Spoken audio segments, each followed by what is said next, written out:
माध्यम से कंचन पटेल जी के देखरेख में बड़े भैया माननीय ओम प्रकाश जी के सौजन्य से जी भैया ये निर्गुण गीत आप लोगन के बीच में जात बा। उम्मीद बा कि आप लोगन के दुलार प्यार मिले। कहना है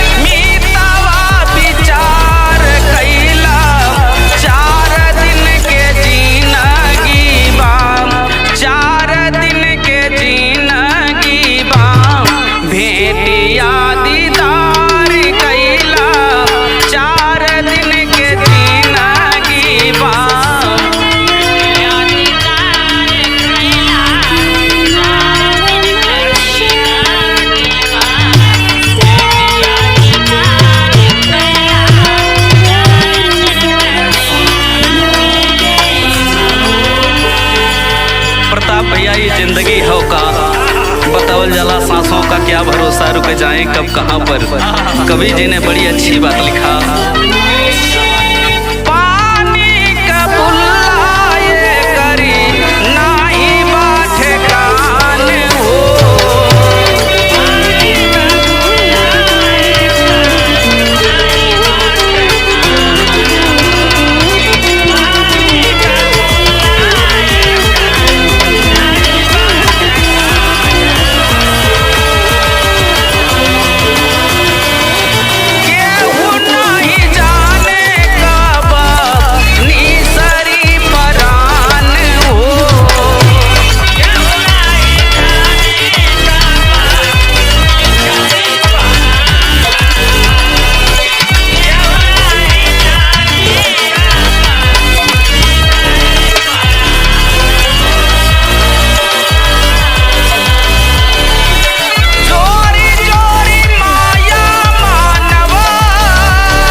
रुक जाए कब कहाँ पर। वह दिन केहू नाही जानत जौने दिन ई पिजड़ा से सुगना पर आई जाई। कहनाम बाबा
में है जिन्हें हम धूप सह के छांव दिया करते हैं।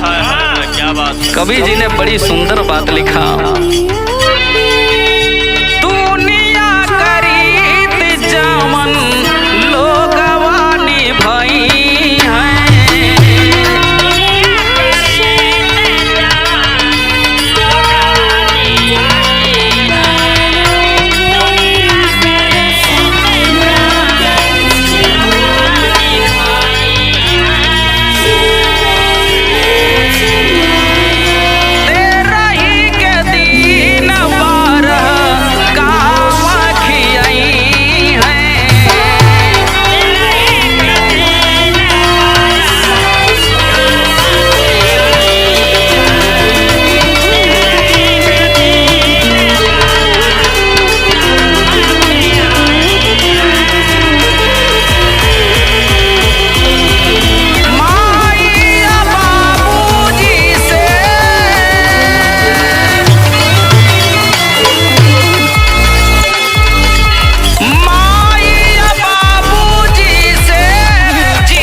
हो गोरख भैया, घर घर की स्थिति है। जौने समय कच्चा घर रहल, माई बाबू पूरा परिवार वही घर में व्यवस्था हो जात रहल, और जब से पक्का घर हो गई तो भैया माई बाप का व्यवस्था नहीं, मड़ई में व्यवस्था होत बा। जब तक माता पिता हैं धरती पर भाई साहब किसी तीर्थ की जरूरत नहीं, चारों धाम माता पिता के चरणों में। इसीलिए तो कहना है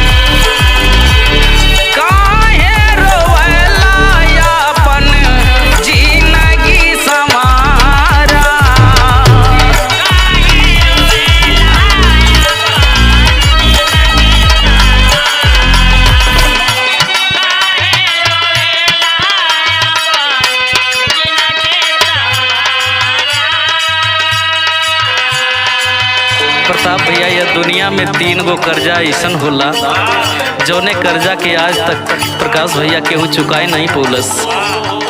गुरु ऋण, मातृ ऋण, पितृ ऋण। यही लिए कहनाम हो कर्जा भराई कैसे,